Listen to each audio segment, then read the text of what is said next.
성경에 보면 굉장히 좀 독특하고 특별한 분들이 많아요. 그 중에서 요나만큼 특별한 인물이 있었을까? 여러분, 오늘 말씀을 보면 그래요. 자, 오늘 우리가 읽었던 본문 말씀이 어떻게 시작되죠?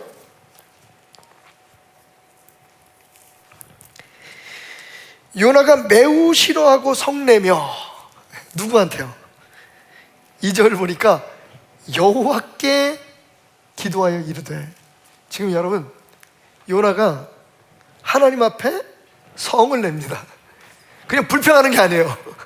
그냥 원망하는 게 아니라 성질을 내요, 성질을. 근데 그냥 성질 내는 게 아니라 어떻게? 매우 싫어! 하나님 싫어! 사실 하나님이 싫은 게 아니라 하나님이 하신 행동이 나는 마음에 안 들어. 하나님이 하신 일이 나는 마음에 안 들어. 하나님 앞에 화가 났어요. 하나님, 그러시면 안 됩니다. 하나님, 그러면 안 되는 거잖아요. 야, 이게 해도 너무하지 않습니까? 미쳤나 봐. 다른 사람도 아니고 하나님 앞에. 2절에서는요 더 나가서 이렇게 얘기합니다. 내가 이렇게 될 거라고 하지 않았습니까? 하나님, 제가 말씀드렸죠? 이렇게 될 거라고. 내가 이럴 줄 알았다니까.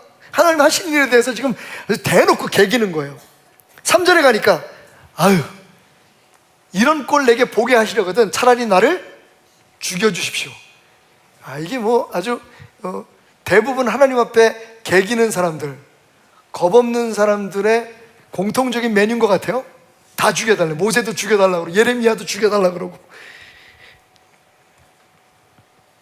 9절에 가서는요 이렇게 얘기합니다. 내가 화가 나서 죽겠습니다. 하나님이 하신 일에 대해서, 하나님의 결정에 대해서 제가요 참을 수가 없습니다. 이러시면 안 되잖아요. 이 정도면 진짜 막가자는 거죠. 성경에 많은 사람들이 하나님 앞에 원망을 하고 불평을 토로했지만 요나처럼 이렇게 대놓고 하나님 앞에 성질을 낸 사람은 없었어요. 그런데 여러분, 그런 요나도 참 놀랍지만 그런 요나를 다독이시는 하나님의 마음이에요. 그런 요나에게 이 자식이 어딜까? 네가 내 종 맞아? 이렇게 얘기하지 않으시고 오히려 요나야, 너 왜 화내? 한번 생각해 보자. 네가 그렇게 화내는 게 맞니? 그렇게 화내지 마. 내 얘기 좀 들어보렴. 그래서 요나서는 아주 특별하게 하나님의 질문으로 마무리가 져집니다. 그리고 4장 11절 하나님의 질문이 끝나고 난 후에 그리고 아무 말도 하지 않았다. 요나는 화내던 걸 멈추고 하나님 앞에 대드는 걸 멈추고 하나님의 마음을 보고 하나님의 마음을 읽고 입을 다뭅니다. 여러분, 오늘 이 이야기를 통해서 우리가 배우는 교훈은 뭘까요? 우선 요나가 왜 그처럼 뒤집어졌는지, 요나가 왜 그렇게 성이 났는지, 화가 났는지 이유를 한번 봅시다. 혹시 화를 내고 있는 요나의 모습에서 우리의 모습이 비춰지지 않을지 생각해 보면서 말이죠.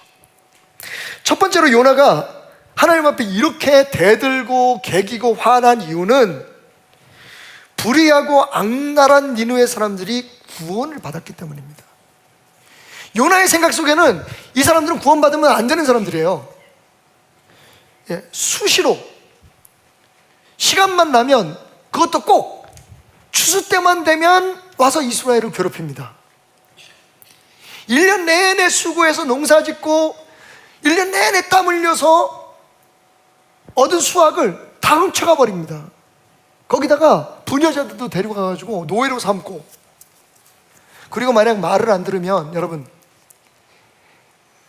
역사 속에 보면요, 이 아시리아 사람들이 행했던 고문이 지금도 행해지고 있다고 해요. 어떻게 하면 인간에게 가장 큰 고통을 주고 어떻게 하면 사람들에게 가장 큰 공포를 줄까? 여러분, 나훔 3장 1절에 보면, 그래서 나훔 선지자는 이렇게 얘기합니다. 화 있을진저 피의 성이요, 피의 성이라고 말라. 니누웨를, 아시리아를 피의 성이라고 얘기를 해요. 그 안에는 거짓이 가득하고 포악이 가득하며 탈취가 떠나지 아니하는구나. 이러면요 당연히 멸망해야죠. 하나님이 이런 사람들 그냥 내버리면 안 되잖아요, 그죠? 약한 사람들 탈취하고 가난한 사람들 압제하고. 여러분, 사람을 어떻게 죽이는지 아세요? 우리 흔히 말하는 능지처참이라는 거 있잖아요. 이게 아수르라고 하는 곳에서 시작됐어요. 사람을 찢어 죽여요. 그래서 그 살을 성벽에다, 성문에다 걸어놨다고 얘기를 해요. 그건 역사에 남은 얘기예요. 얼마나 잔인하고 무도했는지. 아수르 그러면 악한 자들의 대명사, 잔인한 인간의 모델이었던 거죠. 근데 여러분, 하나님이 그 사람들을 살려주셨어요. 빌어먹을, 망해야 될 사람들이, 이 사람들은 죽어야 돼요. 이런 사람들이 없어져야 세상이 깨끗해질 것 같아요. 이런 사람들이 죽어야 세상이 편안해질 것 같아요. 근데 하나님께서 왜 그런 사람들을 살려주셨냔 말이에요. 여러분, 우리가 생각할 때 이런 요나의 태도는 문제가 없어 보여요. 사회 정의, 공의를 이루고, 그죠? 근데 중요한 건 그게 누구의 기준이냐는 거예요.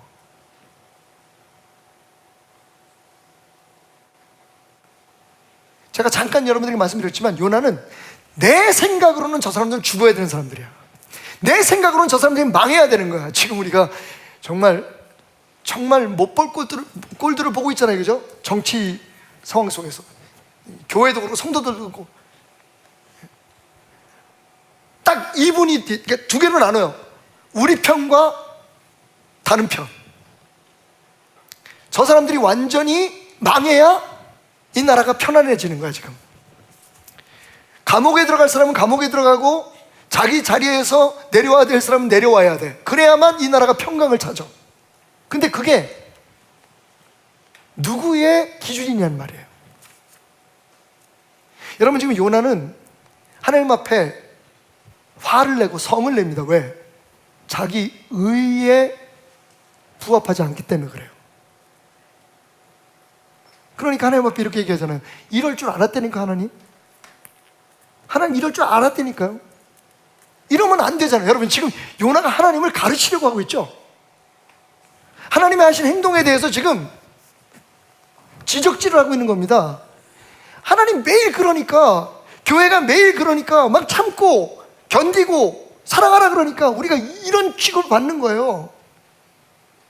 그냥 그런 문제들 그냥 넘어가지고 은혜 하면서 다 덮어주니까, 이게 지금 교회가, 이 땅의 교회들이, 이 나라가 이 모양 이 꼴이 되는 겁니다. 저것들 아주 쓸어버려 주십시오. 이런 것들 다 아주 뒤엎어버려 주십시오. 근데 여러분, 이 자기 의에 빠졌을 때 우리가 주의해야 될 건 뭐냐면, 자기 의에 빠져서 성을 내고 화를 내면 자기 자신을 바라보지 못해요.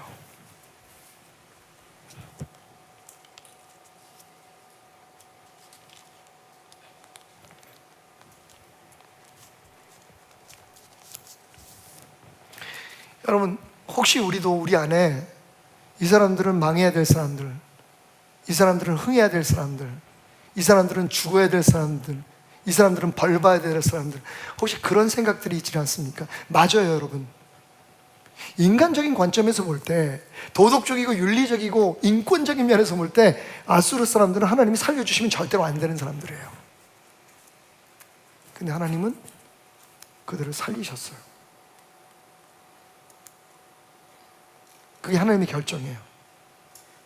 우리의 마음에 들든 마음에 들지 않든 그게 하나님의 마음이에요. 한 영혼이라도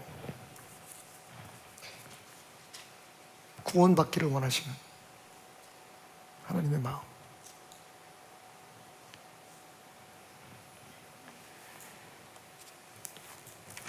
우리가 그리스도인이 돼서 오랜 신앙생활을 하고 특별히 교회 안에서 어떤 위치들을 차지하게 될 때 조심해야 될 게 점점 더 우리의 의의가 강해진다는 거예요. 내가 생각할 때 이게 맞아. 내가 생각할 때 이렇게 돼야 돼. 그리고 그것으로 사람들을 평가하고 밀어냅니다. 분명히 말씀드리지만 이 세상에 벌받아야 할 영혼은 하나도 없어요. 벌받아야 할 인간의 행위와 인간의 죄는 있을지 모르지만 지옥에 가야 할 영혼은 없습니다. 그게 우리가 이슬람권에 전도를 하고 반동성애가 아니라 탈동성애를 위해서 교회들이 앞서 나가야 될 이유입니다. 그게 교회와 제가 어떤 욕을 얻어먹어도 태국기를 들고 광화문에 나가지 않는 이유입니다. 그게 어떤 한쪽 편을 들어서 다른 쪽이 무너져야 된다고 기도하는, 그리고 심지어는 일본을 선교해야 될 이유입니다. 그게 하나님의 마음이라는 말이죠. 두 번째로 요나가 하나님 앞에 막 화를 내고 차라리 자기를 죽여달라고 하는 이유는 3절 말씀 보십시오. 여호와여, 원하건대 이제 내 생명을 거두어 가소서. 사는 것보다 죽는 게 내게 나음입니다. 왜 그럴까요? 쪽팔려서 못 살겠다는 거예요. 내가 그래도 하나님의 종인데, 내가 그래도 선지자인데, 아니 훗날 이스라엘을 멸망시킬 적인 원수, 지금도 우리를 괴롭히는 저 못된 원수를 선교했다고. 그래서 저들이 구원받아서 멸망해야 되는데 멸망하지 않고 모두가 다 회개하고 용서를 받았다는 이야기를 들으면 내 민족들이, 우리 교회 성도들이 나를 뭐라고 얘기하겠습니까?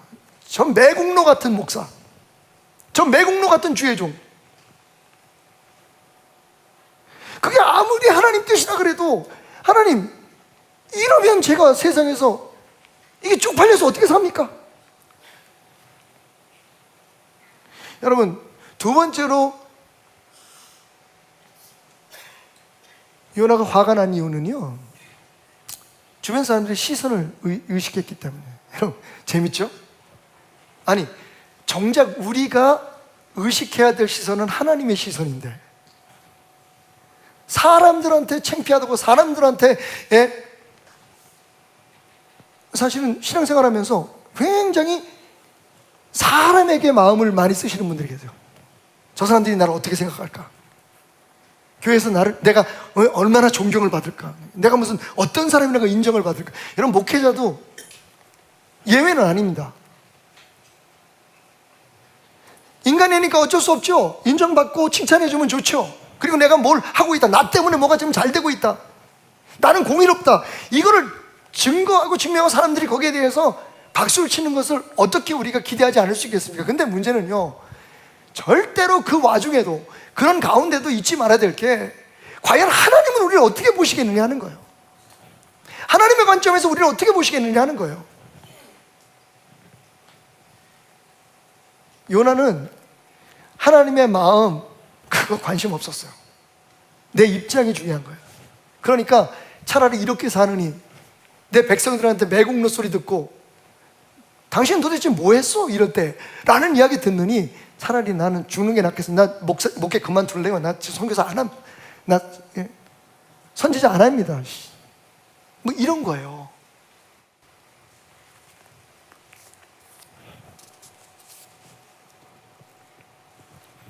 요나서 1장 8절부터 12절까지 말씀을 보면요, 하나님께서 그렇게 하나님의 명령을 어기고 하나님 말씀을 어기고 도망가는 요나 때문에 파도 큰 풍랑을 일으키시죠, 바다에. 그때 무리들이, 그 배에서 같이 고통을 받던 사람들이 요나에게 물어봅니다. 8절에 보면, 1장 8절, 청하건대 이 재앙이 누구 때문에 우리에게 임하였는가 말하라. 요나에게, 넌 도대체 뭐 하는 사람이야? 어디서 왔어? 네 나라가 어디냐? 너는 어떤 민족이냐? 그랬더니 요나가 이렇게 대답해요. 나는 히브리 사람이고 나는 바다와 육지를 지으신 하나님, 하늘의 하나님이 여호와의 종이고, 경외하는 자라는 말은 종이란 뜻이에요. 선지자고, 근데 지금은 목사라는 거예요. 선교사라는 거예요. 그리고 내가 지금 우리가 이렇게 어려움을 당하는 것은 내가 하나님의 얼굴을 피하고 도망가려 하기 때문이다. 알기는 너무 철석같이 잘 알아요, 그죠? 여러분, 히브리 사람, 하나님의 백성, 하나님을 경외하는 자, 하나님의 종, 그러면 하나님을 바라봐야 되잖아요. 하나님의 마음이 우리의 모든 판단과 우리의 모든 행동의 기준이 돼야 되잖아요. 근데 지금 요나는요, 하나님의 마음이 중요하지 않아요. 하나님의 결정이 중요하지 않아요. 그의 삶 속에 중요한 건 뭐예요? 사람들이 나를 어떻게 볼 거냐 하는 거예요. 사람들에게 칭찬받고 싶은 거예요. 와, 우리 목사님 최고, 우리 장로님 왔다, 우리 교회는 말이야 이런 분들이 있어, 저거 일하는 것 좀 봐.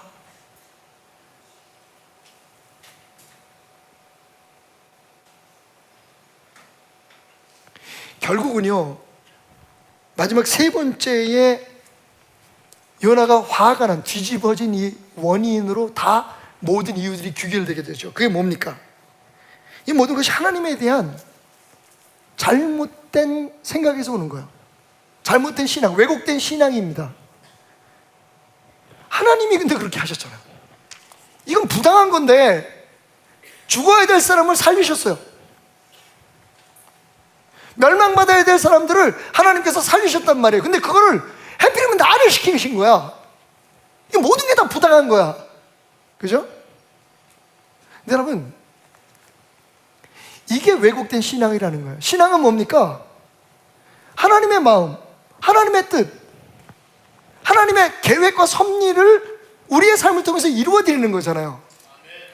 여러분, 제가 여러분이 읽으시면서 꼭 한번 좀 발견하셨을 법한, 질문을 가졌을 법한 그런 문제를 하나 제기해 볼게요.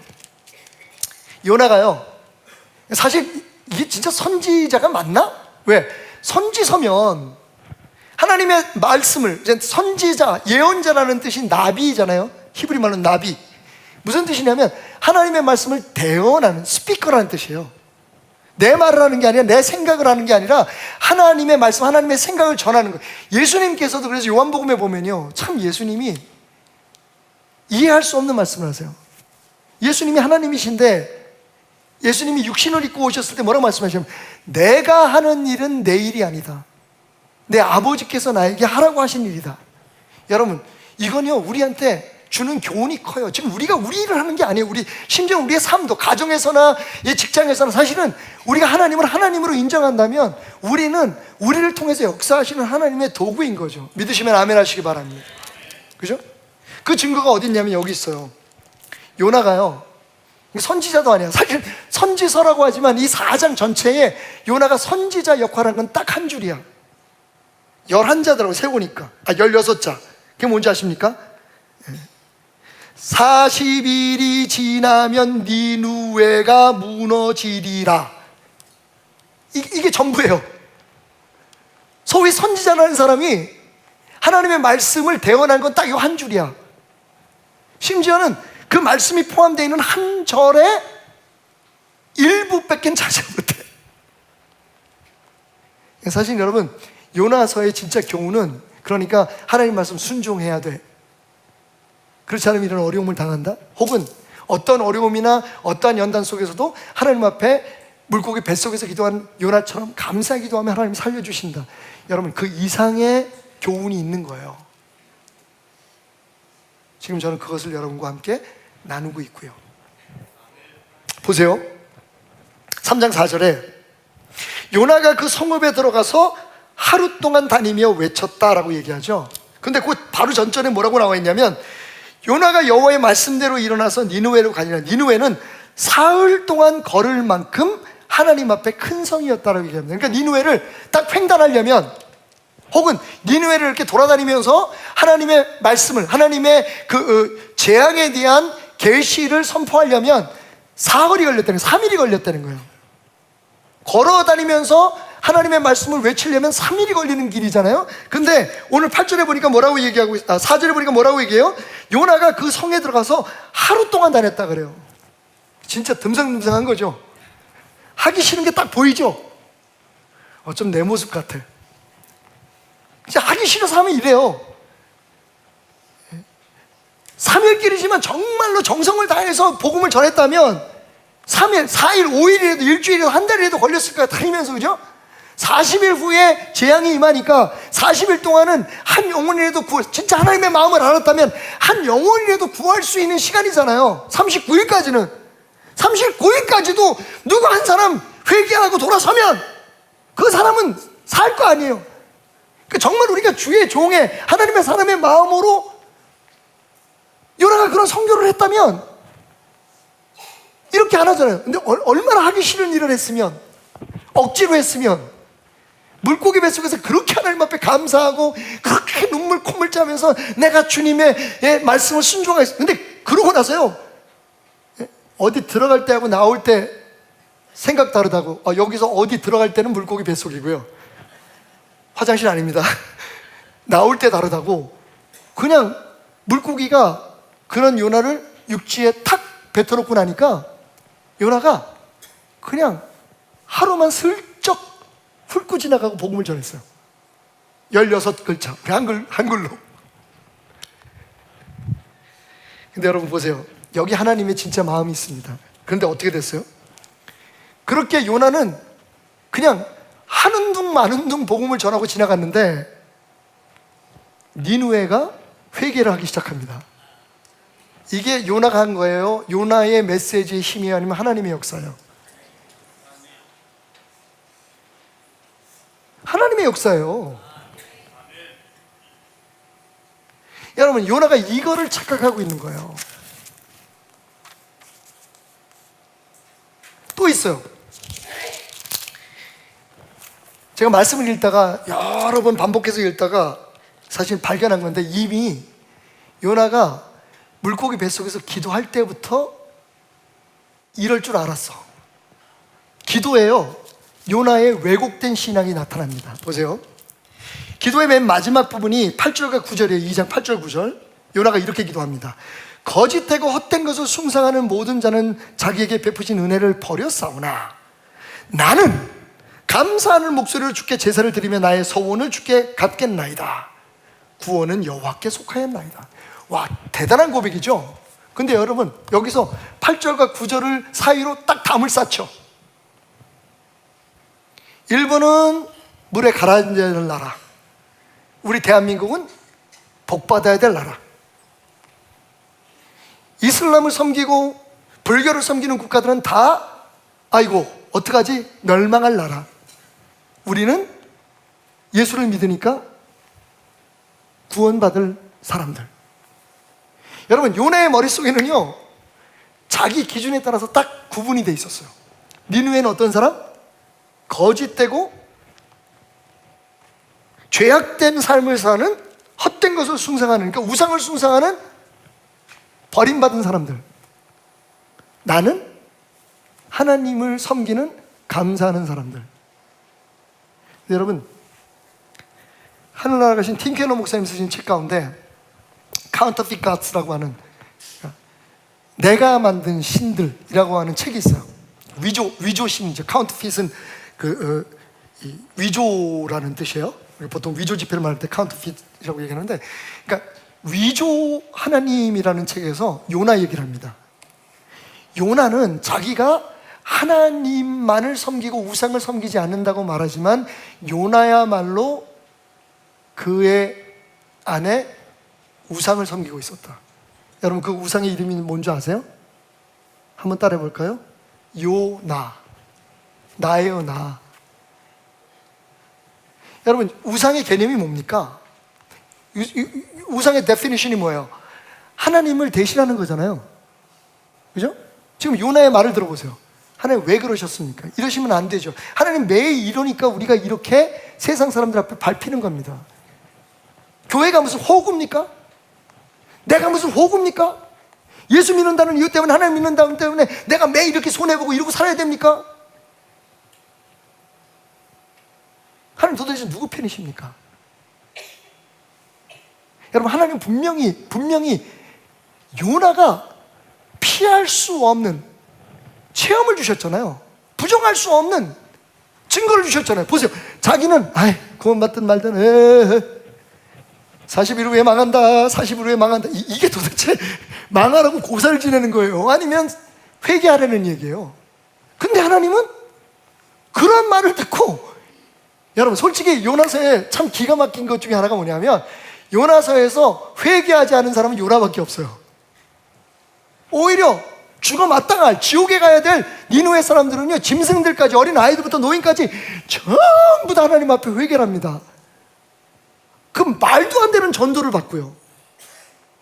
그게 하나님 마음이잖아요.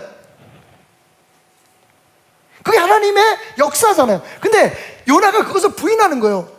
하나님 뜻대로 되면 안 되는 거예요. 이 일은 내가 원하는 대로 됐어요. 지금 망해야 되는 나라예요. 여러분, 누가 지금 하나님입니까? 여러분 안에 누가 하나님입니까? 여러분의 감정과 여러분의 생각과 여러분의 판단을 지금 누구에 초점을 맞춰서 하고 있습니까? 사실은요, 우리가 정말 하나님을 잘 믿는 것처럼 생각하지만, 하나님을 잘 믿는다고 생각하는 사람들이 오히려 더 자기라는 우상에 빠져 있어요. 내 생각이라는 우상에 빠져 있어요. 내 감각이라는 우상에 빠져 있습니다. 하나님 앞에 물어봐야죠. 이건 옳아, 저건 틀려. 여러분, 누가 그렇게 얘기합니까? 맞아요. 법적으로는, 인간적인 도의적이나 윤리적인 판단에서는 맞고 틀림이 분명합니다. 근데 정말 하나님께서 맞고 틀림을 가지고 판단을 하고, 맞고 틀림을 보고 내 아내에게, 내 자녀에게, 내가 함께 일하는 사람들에게 화를 내고 반응하라고 얘기합니까? 그들을 저주하고 그들을 판단하라고 얘기하십니까?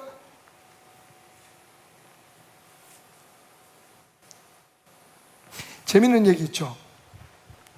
참 들으면 들을수록 은혜가 되지만 이해가 좀 안 되는 얘기가 있어요. 그게 뭐냐면, 현장에서 간음하다가 잡혀온 여자에 대한 예수님의 태도예요. 예수님 그러시면 안 되죠. 아니, 어떻게 아내가 있는 남자를 유혹을 해서 그렇게 간음을 할 수가 있어요? 이후에 어떻든 간에. 여러분, 분명히 모세의 율법은 그런 여자는 때려 죽이라고 얘기했어요. 근데 남자는요, 이게 얼마나 인간적인 판단인지 보세요. 아니, 바람은 혼자 피나? 눈이라도 맞아야지. 근데 여러분, 이 사람들이 태도를 보세요. 여자만 끌고 와요. 발가벗은 채로. 남자는 거기 등장하지도 않아요. 집으로 보냈나 봐. 그죠? 그리고는 예수님 앞에 이렇게 묻습니다. 어떻게 하시겠습니까, 라피요? 모세의 법에 따르면, 이 사람을, 법에 따르면, 법이요! 인간적이고 하나님의 법에 따르면 이 사람을 때려 죽이는 게 맞습니다. 돌로. 우리가 돌로 칠까요 말까요? 돌을 들고서 협박하면서 얘기해요. 그때 예수님께서 뭐라고 말씀하시는? 그래, 그게 법이 맞지. 근데 죄가 없는 사람이 돌을 한번 던져보든지. 여러분, 아까 말씀드렸듯이 자기 의에 빠지잖아요. 그러면 자기가 누군지는 보이지가 않는 거예요. 잘못된 것만 보이는 거예요. 사회에 잘못된 거, 국가가 잘못하는 거, 정치인들이 잘못하는 거, 무슨 대통령이 잘못하는 거, 당대표가 잘못하는 거, 이게 다 도둑놈들인 거예요. 근데 여러분, 예수님 뭐라고 말씀하세요? 잠깐.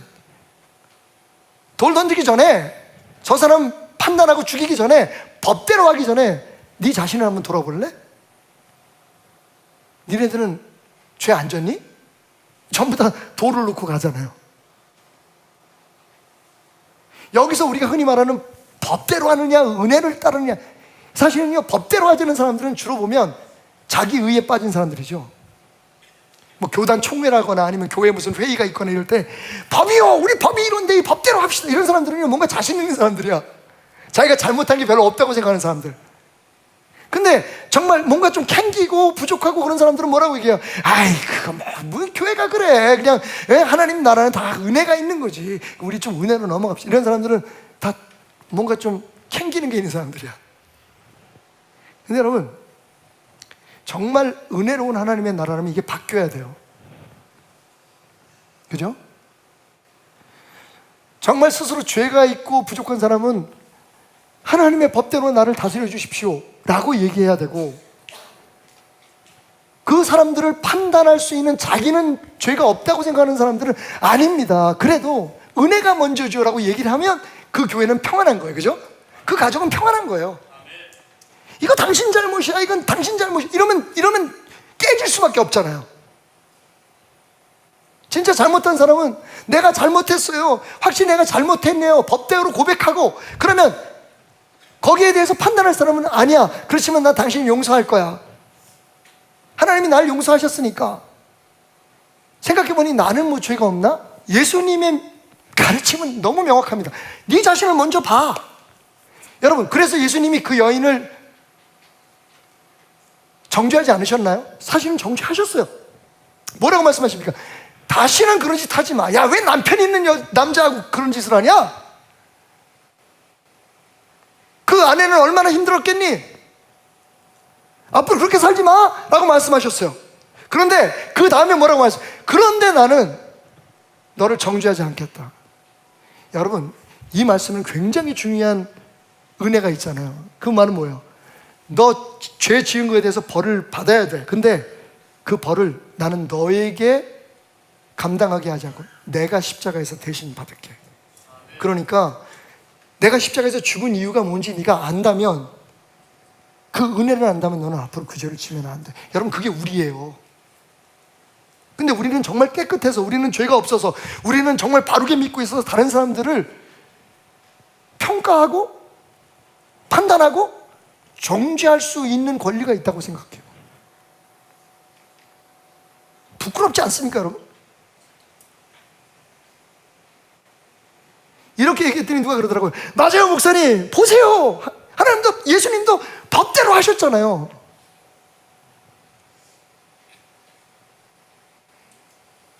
그랬더니 옆에 있는 분이 그래요. 아니, 예수님이 은혜로 하셨지 무슨 법대로 하셨어. 또 싸움이 붙은 거야. 그래서 제가 그렇게 답을 했어요. 제가 상담하는 프로그램에서 일어나는 일이에요. 제가 그렇게 답했어요. 맞아, 은혜를 선포하셨지, 예수님이. 법을 선포하셨지. 근데 그게, 여러분, 그 여자를 죽이려고 하는 사람들이 법을 선포한 게 아니에요.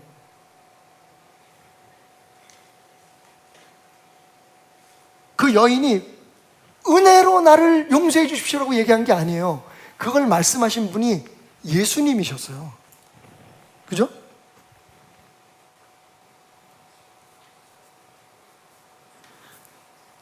여러분, 이게 예수님의 마음이라면 우리가 법대로 해야 될 것, 은혜로 해야 될 것, 이것들을 주님의 마음 안에서, 주님의 뜻 안에서 기도하면서 판단할 수 있는 지혜를 얻으려고 해야 돼요. 우리 감정이 아니라 나는 법이 옳다고 생각해, 나는 은혜가 옳다고 생각해. 여러분, 우리가 얘기할 게 아니라 주님께서 어떻게 생각하시고 우리에게 어떻게 깨달음을 주셨는지를 생각해야 된다는 거죠. 우리 안에는 지금 다 우상이 있어요, 여러분. 죄송합니다, 이렇게 말씀드려서. 요나 같아요. 그러니까 싸우는 거예요. 그러니까 성질을 내는 거예요. 그러니까 다른 사람들이 하는 꼴은 다 못 보는 거예요. 심지어는요, 예배에 대한 논쟁도 이렇게 한국교회 안에 얼마나 있었습니까? 여러분, 저는 목사입니다. 주일이 제일 기대가 돼요. 주일날 저는 제 일을 합니다. 하나님 제게 주신 맡긴 사명을 감당하고 그 주일 하루를 위해서 정말 좀 조심스럽게 말씀드리면 최선을 다해요. 어떨 땐 준비가 안 되면 잠도 못 잡니다. 근데 그렇게 기대되는 주일이 제게는 제일 힘들어요. 왜? 내가 전하는 말이 과연 진짜 하나님의 말씀일까가 고민되기 때문이에요. 내 말을 듣고 누군가는 또 상처받지 않을까가 생각되기 때문이에요. 저는 목사입니다. 근데 여러분, 우리의 삶에서도 그런 긴장감이 저는 필요하다고 생각해요. 다른 사람들을 판단하기 전에 이 사람은 죽을 사람, 저 사람은 죽을 사람, 저건 잘못된 거, 이건 잘된 거, 이걸 판단하기 전에 정말 하나님은 이 잘못되고 잘된 것들 속에서 무엇을 정말 바라실까요? 여러분, 하나님께서 원하시는 예배가 어떤 예배라고 생각하세요?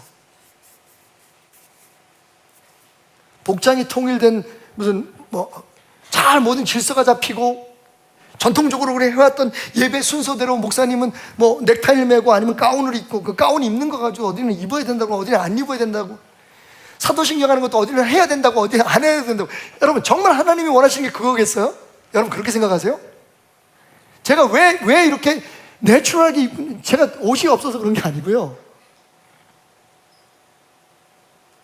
죄송하지만 저는 온몸으로 여러분에게 메시지를 전하고 싶은 사람이에요. 요나처럼, 주님처럼.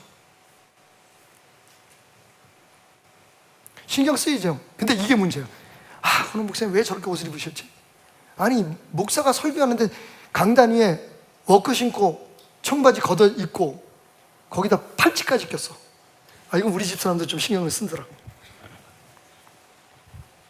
근데 여러분, 그래서 이제 그게 여러분들에게 좀 신경이 쓰이는 분들이 있어요. 자, 그때부터 여러분 안에 요나가 꿈틀거리기 시작합니다.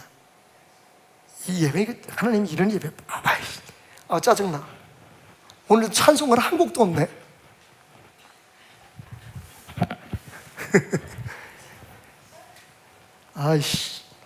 오늘 예배 잡쳤네. 여러분, 하나님이 그렇게 말씀하시는 건 진짜 잡친 거예요.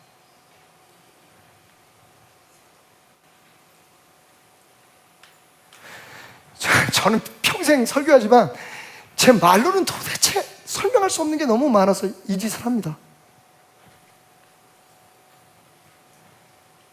성도들이 너무 왜곡된 신앙, 자기 안에 잘못된 신앙을 가지고 있고 하나님과의 관계를 보지 않고 자꾸만 내 감정과 내 생각과 내 기준에 맞는 것들을 자꾸만 찾고 그것으로 내가 잘하느니 못하는, 우리 교회가 괜찮으니 나쁘니 저 목사가 진짜 목사로서 훌륭하니 안 하니, 이걸 판단하는 거예요.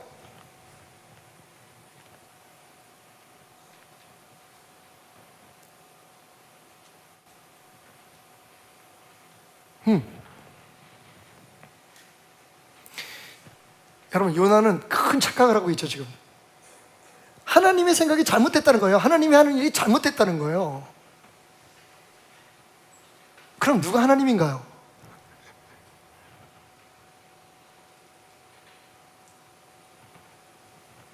다시 말씀드리지만 그냥 교회 주일날 예배만 드리기 위해서, 혹은 지난번 다니던 교회에서 상처를 받아서 나 이제 조용히 교회 다닐 거야, 이런 분들은 이런 문제에 시달리지 않아요.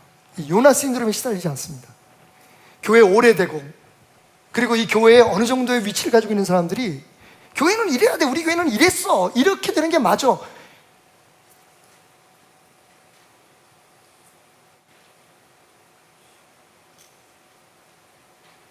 우리가 입으로는 하나님 되신다고 고백하지만 찬양으로, 여러분, 찬양하면서 그래요.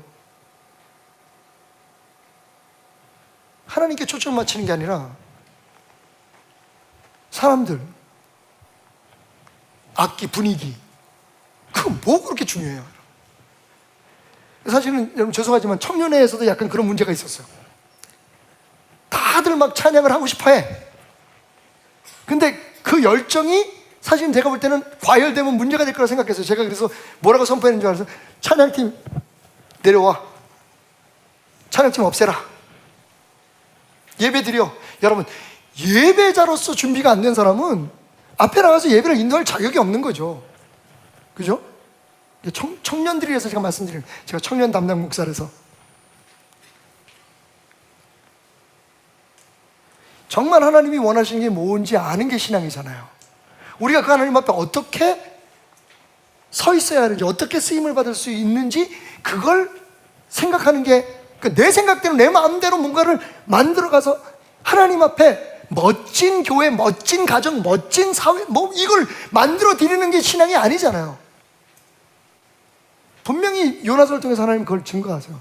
요나는 하루 끼를 그냥 슬금슬금 복음 전했지만 하나님은요, 니느웨 전체를 구원하셨어요. 우리가 하는 게 아니라니까요. 선교사 한 사람이 하는 게 아니에요. 목사가 하는 게 아니에요, 여러분. 여러분이 하는 게 아닙니다. 그럼 우리는 뭘 해야 되느냐? 하나님이 정말 지금 이 순간 이 상황 속에서 정말 하나님이 원하시는 게 뭘까? 하나님의 마음이 뭘까? 이거를 찾아야 되는. 그러면 하나님 앞에 못 깨기는 거죠.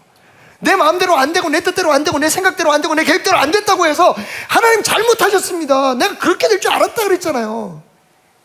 하나님은 왜 뭐 십자가에 못 박혀 죽고 왜 그렇게 자꾸 양보만 하고 매일 죽고, 좀 맞서 싸웁시다. 태극기 들고 나가서 촛불 들고 나가서 잘못된 거 좀 깨부십시다. 우리 교회를 좀 개혁합시다. 이건 아니라고 생각해요. 여러분, 하나님 앞에 잠시라도, 요나가 잠시라도 무릎 꿇고 하나님의 마음을 들여다보려고 애를 썼다면 요나는 하나님 앞에 이렇게 불평하지 못했을 겁니다. 성질을 내고 화를 내지 못했을 거예요. 교회에서, 가정에서, 일터에서. 자,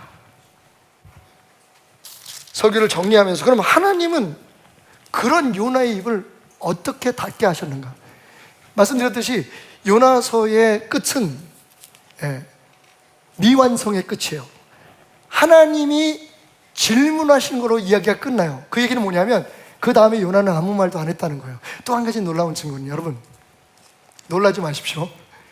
요나의 무덤이 어디 있는 줄 아세요? 요나의 무덤이 지금 이라크에 있는 모술에 있습니다.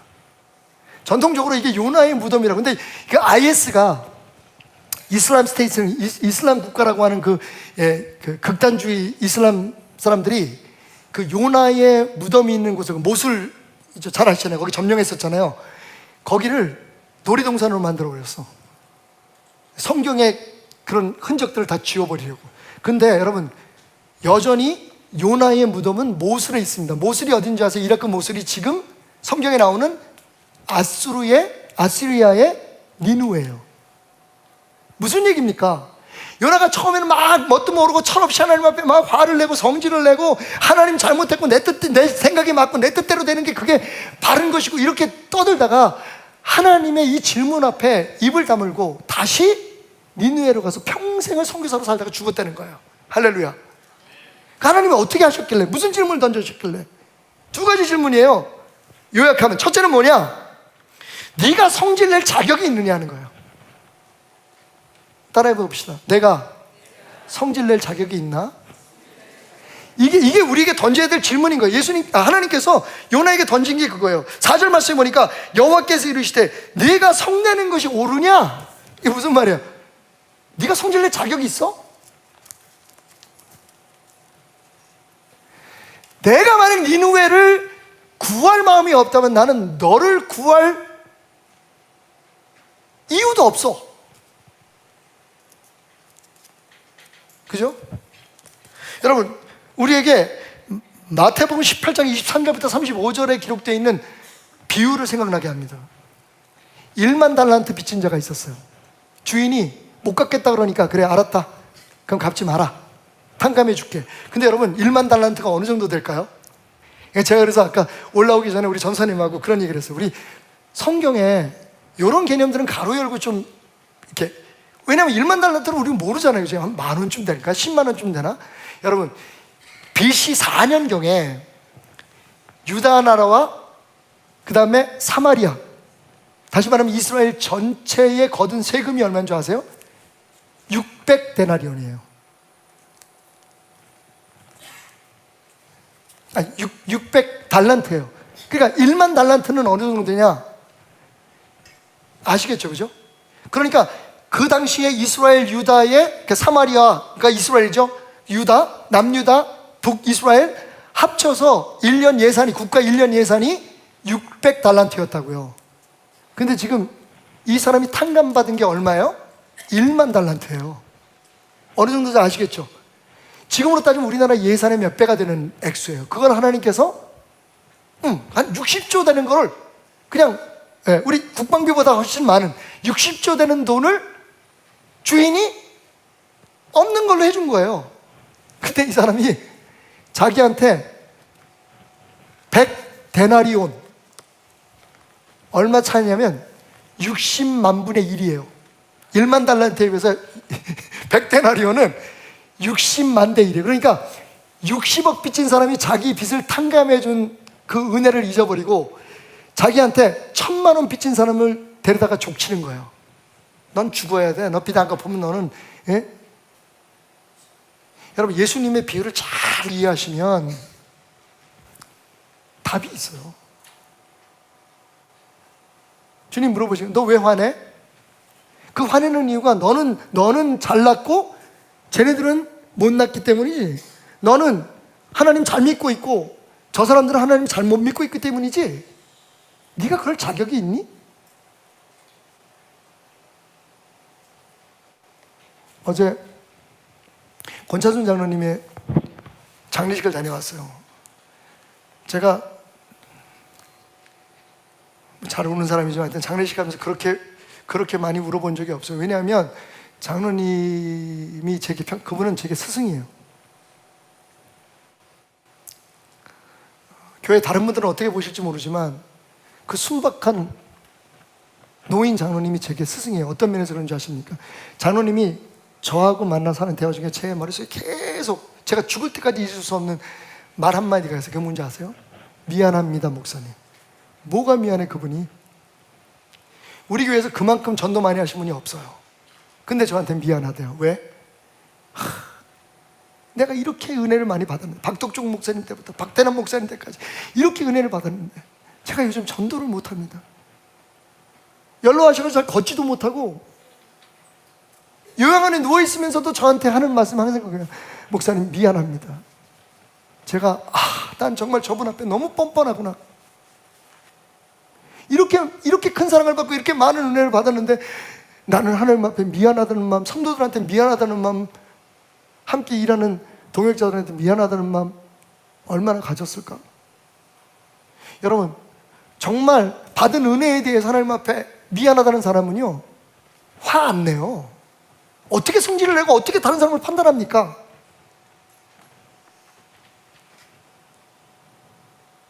이게 숨겨진 교만이고 이게 우상숭배인 거예요. 나는 화내도 돼. 왜? 나는 너보다 나으니까. 이 썩어진 사회에 나는 지금 올바른 사람이니까. 하나님이 화내실 것도 없어서 그냥 다독이시는 거예요. 그래, 연아야, 너 잘났다. 근데 너 그럴 자격이 있니? 제가 저 사람들보다 낫잖아요. 저는 목사인데 바람 안 피우잖아요. 저는 교회 돈 도둑질 안 하잖아요. 제가 무슨 노후 대책 준비하려고 제가 교회 돈을 씁니까? 여러분, 제가 미안하다는 말을 잃어버렸어요. 여러분, 미안하셔야 돼요. 왜? 우리가 자격이 있어서 구원받은 거 아니잖아. 여러분, 미안하셔야 돼요. 뭐 그렇게 큰 소리를 치십니까? 그 미안한 마음이 없으니까 나를 사랑하신 그 예수님의 사랑을 다른 사람에게 전하는 것보다 도대체 세상을 바로잡고 공의롭게 사는 걸 더 큰 일이라고 생각하는 거예요. 주님이 왜 죽으셨는데? 교회에서 중요한 직분을 가진 사람일수록 더 미안해야 돼요.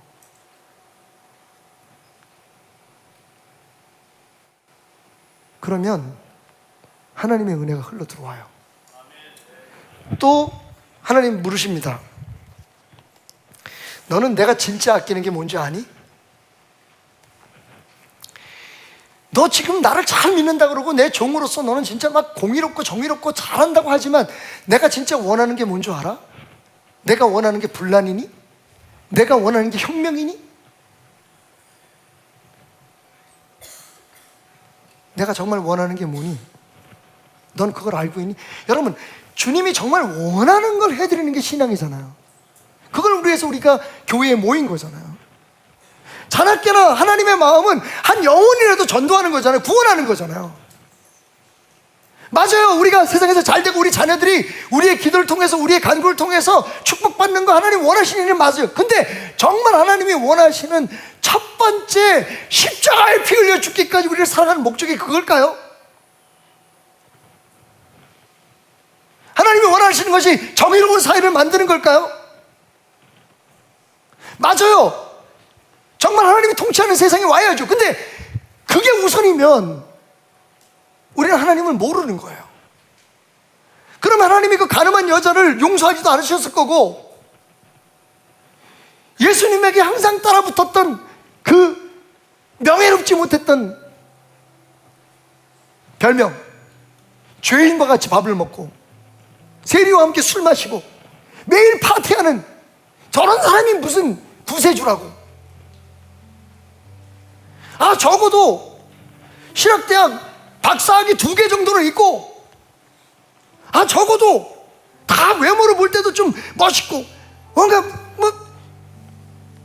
권위로 자기 자리 딱 치고 거룩하게 보이고 머리 딱 포마드 바르고 좀 그래야지. 여러분, 정말 하나님이 우리에게 원하시는 게 뭐라고 생각하세요? 만약에 하나님이 원하시는 게 혁명이었다면 하나님은 예수님은 혁명가로 보내셨겠죠. 칼을 들고 손에 창을 들고 오셔서 이 땅에 불의한 걸 다 때려 부셨을 거 아니에요. 만약에 하나님께서 옳고 그른 것을 판단하는 것, 공의롭고 정의로운 것을 판단해라, 그게 우리의 사명이라고 생각하셨다면 예수님이 법관으로 오셨어야죠. 만약에 세상을 가르치는 게 우리의 사명이라고 생각했다면 예수님이 선생님으로 오셨어야죠. 예수님 그러면 안 되잖아요. 이게 뭐야 쪽팔리게. 우리 하나님이 발가벗겨져가지고 십자가에 피 흘려 죽어? 이 망신, 이런 개망신이 어딨어. 여러분, 제가 여러분 앞에서 발가벗겨져서 우리 교회가 정말 세상 사람들 앞에 와우, 저 교회는 왜 저래? 저 교회는 사람도 없어? 왜 저렇게 할 말 못하고 저러고 있어? 왜 맞서 싸우지 않는 거야?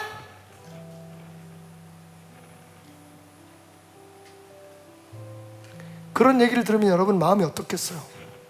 근데 우리 예수님이 완전히 망쳐놓으신 거야.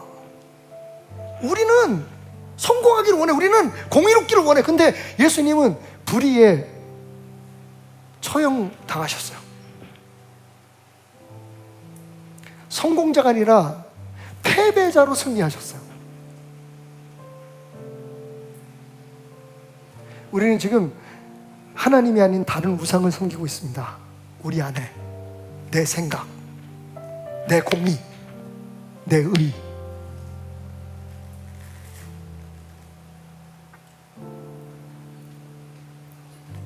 결론적으로 말씀드리면, 여러분, 요나는 놀라운 기적을 체험했어요. 생각해보세요. 물에 빠졌는데 물고기가 준비하고 있다가 삼켜서 그 안에서 살아있다는 거, 이런 놀라운 기적을 경험했죠. 근데 그것도 요나에게 온전한 신앙을 갖기는 못했습니다. 요나가 물고기 속에 하나님 앞에 눈물로 감사하고 회개해요. 근데 그 회개도 가짜였습니다. 여러분, 진실되지 못했어요. 심지어는 여러분, 놀라운 성과를 얻었잖아요. 하룻길, 3일 가야 되는 걸 하룻길 갔는데 모든 사람들이 다 구원받았어. 이런 부흥이 어딨어? 목사라면 진짜 막 이건 뭐 최고의 영광이죠. 내가 설교 한 번 했는데 12만 명이 구원을 받았어. 길게도 안 했는데, 이렇게 길게 해도 구원을 못 받는데 16마디 했는데 12만 명이 구원받았어. 근데 여러분, 그것도 진짜 믿음이 아니었다니까요. 언제까지? 요나가 하나님의 마음을 알고 더 이상 할 말이 없어서, 하나님, 제가 잘못했습니다.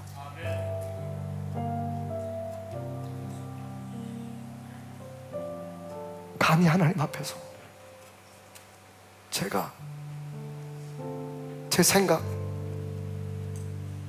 제 공의를 고집했습니다. 혹시 여러분 지금 하나님이 여러분의 삶에 잘못하고 있다고, 하나님이 타이밍도 못 맞추고 있다고 생각하는 분이 계시지 않습니까? 마음으로 하나님이 지금 해야 될 일을 안 하고 계신다고 생각하시는 분이 계십니까?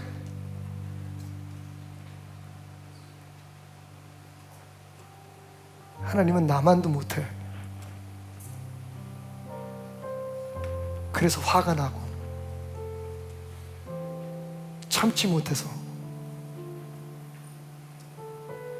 자기 의에 북받쳐 하나님 노릇하고 있는 사람은 없습니까?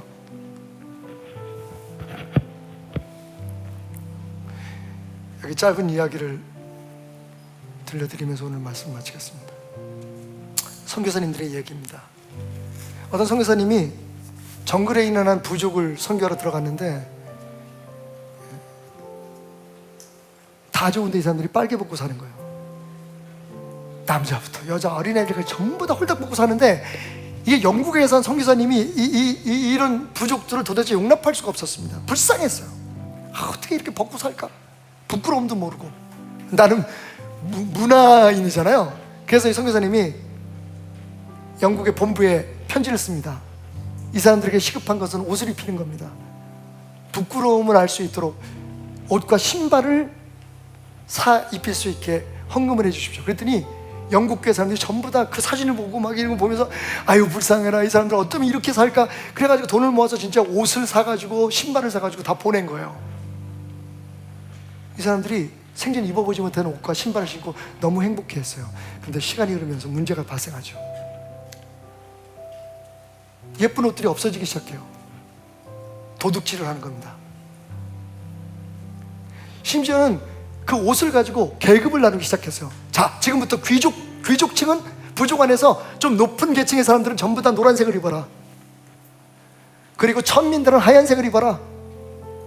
그러니까 옷 입는 걸 가지고 그 안에 파벌이 생기고 계급이 생기고, 그리고 심지어는 자기보다 좋은 옷을 입고 있는 사람 것을 훔치고 빼앗고, 그 평화롭던 부족이 발칵 뒤집힌 거예요. 더 이상 볼 수 없다고 느낀 부족장이 모든 부족원들을 불러서 이렇게 선포합니다. 여러분들이 입고 있는 모든 옷을 다 벗으십시오. 신발도 다 벗으십시오. 우리 옛날로 돌아갑니다. 그 평화로운 때로, 벗었지만 우리가 서로 부끄러워하지 않았던 그때로 돌아가기 원합니다. 지금 이게 무슨 꼴입니까?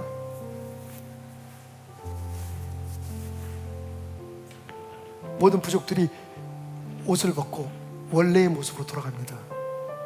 그러자 이 부족장이 그 영국 선교사님 안쓰럽게 바라보는 영국 선교사님에서 이렇게 얘기하죠. 선교사님도 결정하십시오.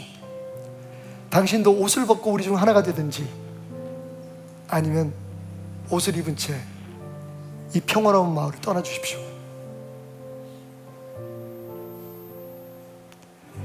여러분, 이 이야기의 교훈이 뭔지 아십니까? 그 선교사는 구원과 관계없는 옷 입히는 걸 그렇게 먼저 신경 쓸 필요가 없었던 거죠. 그 선교사가 해야 될 일이 뭔지 아십니까? 자기만 옷을 벗으면 되는 거예요. 거기에 있는 수천 명의 사람들에게 옷을 입히려고 하지 말고, 내가 옷을 벗고 그들 안에 있으면 내 생각을 내려놓는 거죠. 왜냐하면 내가 거기 간 목적이 예수 전하는 거지 그 사람들을 문명화시키는 게 아니잖아요. 가정에서나 사회에서나 마찬가지입니다. 내가 변하면 되는 거예요. 왜냐하면 결국은 하나님이 나를 사용하셔야 되니까. 내가 해서 하나님 앞에 갖다 드리는 게 아니라 내 능력으로 하고, 하나님 나 잘했지요 이거 칭찬받는 게 아니라 낮아지고 더 낮아진 나의 모습을 통해 하나님께서 일하시는 거니까요. 나만 옷을 벗으면 되는 거예요. 나만 바뀌면 되는 거예요. 근데 우리는 자꾸만 너희들이 잘못해서 이건 아니야. 정말 하나님이 원하시는 것이 주님 오실 때까지는 절대로 이룰 수 없는 공의롭고 정의로운 세상을 이루는 걸까요? 우리는 무슨 무천년주의입니까? 우리는 진보 신학자들입니까? 진보 신학인 우리가 열심히 노력해서 아름다운 세상 만들면 그 완벽한 세상에 예수님이 오실 거다. 성경은 우리에게 그렇게 가르치지 않아요. 너희들이 바꿔놓으려고 하지 말고 예수가 역사할 수 있도록 너희 스스로가 바뀌라고. 이 원칙이 무너지니까 한국 교회가 이 난리가 되는 겁니다. 교회마다 평안한 교회가 없습니다. 그나마 우리 교회는 얼마나 감사한지 근데 여전히 우리 안에도 나라는 우상이 있습니다. 그게 우리의 연약한 모습이기에 오늘 요나라고 하는 거울 앞에, 하나님 앞에 신실하지 못했던 우리의 모습을 고백하고 인정하기를 원합니다. 여러분, 이 부족한 종을 위해서 기도해 주십시오. 말이 아니라 삶으로. 때로는 답답하고 억울해도 지금 하는 것처럼 성질 내고 되받아 싸우고 그렇게 하지 않고 끝까지 삶으로 예수님의 모습을 보여드릴 수 있도록, 내가 먼저 변해서 여러분에게 예수를 전할 수 있도록.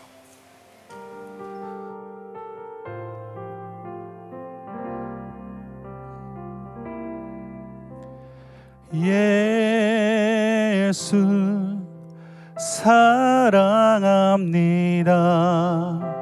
사랑합니다. 온 마음 다하여 오직 주님 한 분만 간절히 더 원합니다. 예수 사랑합니다. 예수 사랑합니다. 사랑합니다. 온 마음 다하여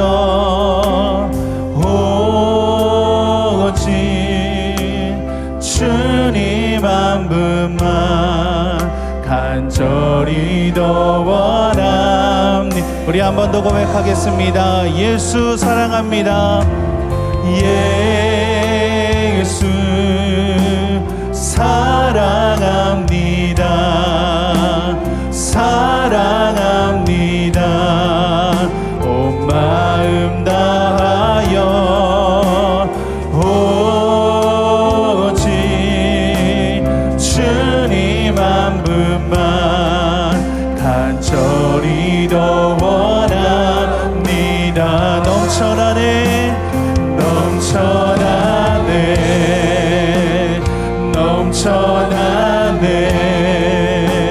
주를 향한 내 속에 갈망이 주님께로 날 이끌어 주소서. 주님을 더 원합니다. 우리 한 번 더 고백합니다. 예수 사랑합니다. 예수 사랑합니다. 사랑합니다. 온 마음 다하여 오직 주님 한 분만 간절히 더 원합니다. 넘쳐나네 넘쳐나네 넘쳐나네 주를 향한 내 속에 갈망이 주님께로 날 이끌어 주소서. 주님을 더 원하니 우리 한 번 더 넘쳐나네 넘쳐나네 넘쳐나네 주를 향한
주소서. 주님을 더 원합니다. 주님을 더 원합니다. 주님을 더 원합니다. 오늘 이 시간 주님을 원합니다. 주님을 더 원합니다.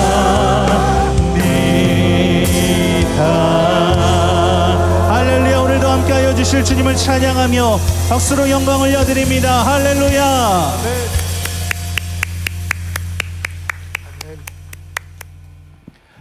할렐루야. 우리 계속해서 하나님 앞에 찬양으로 영광을 올려드리겠습니다. 우리 다 같이 일어나서 박수치며 하나님 앞에 찬양하며 나갈 텐데, 우리가 이 시간 감사와 찬양을 드리며 주님께 나아갔으면 좋겠습니다. 할렐루야. 감사와 찬양 드리며, 감사와 찬양 드리며 주 앞에 나가세. 크고 광대하신 주 이름, 그의 성소에서 주를 찬양해. 나팔 소리로 찬양하며 비파와 수금으로 호흡이 있는 모든 자마다 온 마음 다해 주를 높이세. 주의 선하심 인자하심이, 주의 선하심과 인자하심이 영원하시도다. 주의 선하심, 주의 선하심 인자하심이, 주의 선하심과 인자하심이 영원하시도다. 주의 선하심과 인자하심이 영원하시도다. 예수 하나님 독생자 만유의 창조주, 모두 다 그 앞에 나아가 목소리 높여 주의 선하심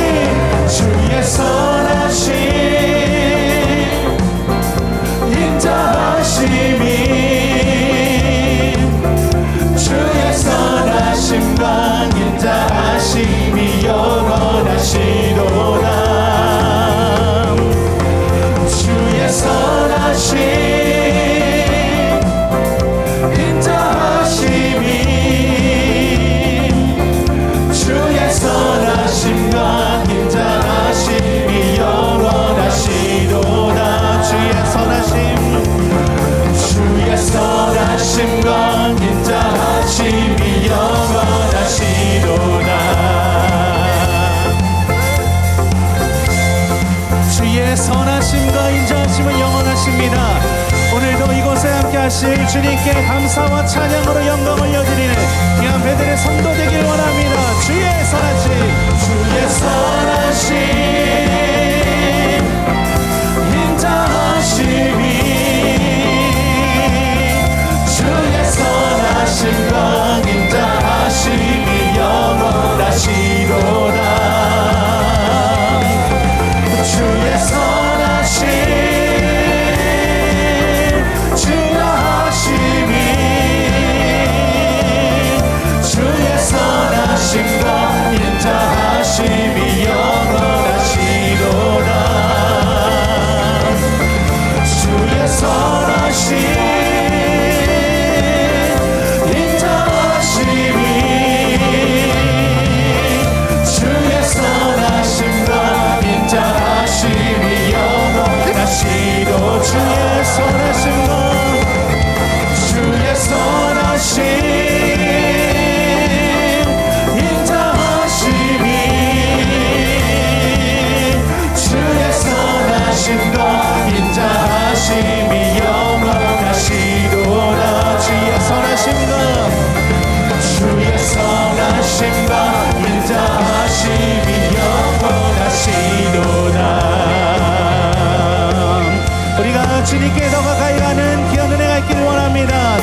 더 가까이 더 가까이 내 영이 기뻐 내 영 기뻐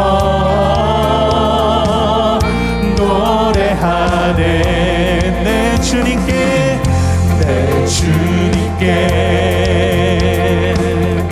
더 가까이 내 영이 기뻐하며 내 영 기뻐 춤을 추 우리 한 번 더 고백합니다 내 주님께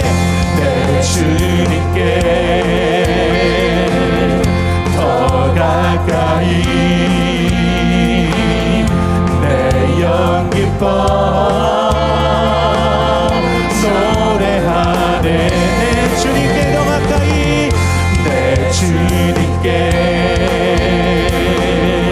더 가까이 내 영이 기뻐하며 내 영 기뻐 춤을 추네 주님의 임재를 갈망합니다 주님의 임재를 갈망합니다 주님의 얼굴을 내가 사모합니다 주님의 장막에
이 시간 이곳에 모인 이들이 주님께 할렐루야 찬양하며 영광 올려드리는 귀한 은혜가 있기를 원합니다.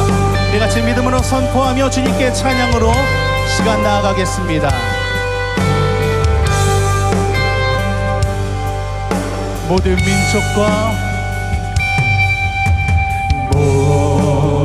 민족과 방언들 가운데 수많은 주 백성 모였네. 주의 보혈과 그 사랑으로 진 백성 삼으셨네. 주를 향한 감사와 찬양을 말로 다 표현할 수 없네. 다만 내 소리 높여 온 마음을 다해 찬양하리라.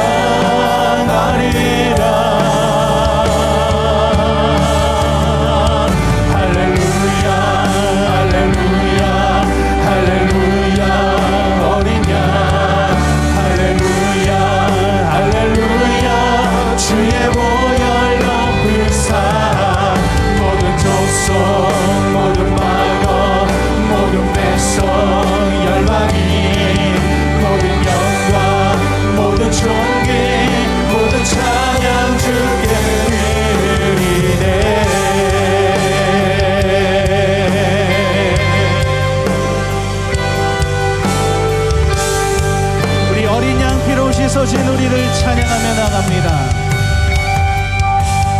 어린 양 피로 씻어진 우리는 은혜로 주 앞에 서 있네. 주 이름으로 자녀된 우리 겸손히 우리 목소리 높여 찬양합니다. 주의 능력, 주의 능력 우리에게 베푸사 주를 더욱 함께 하소서. 그때의 모든 나라 주 영광 보며 경배하리라. 할렐루야 할렐루야 할렐루야 어린 양 할렐루야 할렐루야 주의 보혈 높으사 모든 족속 모든 만원 모든 백성 열방이 모든 영광 모든 존귀 모든 찬양 주께 드리네. 할렐루야 할렐루야 할렐루야 어린 양 할렐루야 할렐루야 주의 보혈 높으사 모든 족속 모든 만원 모든 백성 열방이 모든 정과 모든 존귀 모든 찬양 주께 드리네. 할렐루야 할렐루야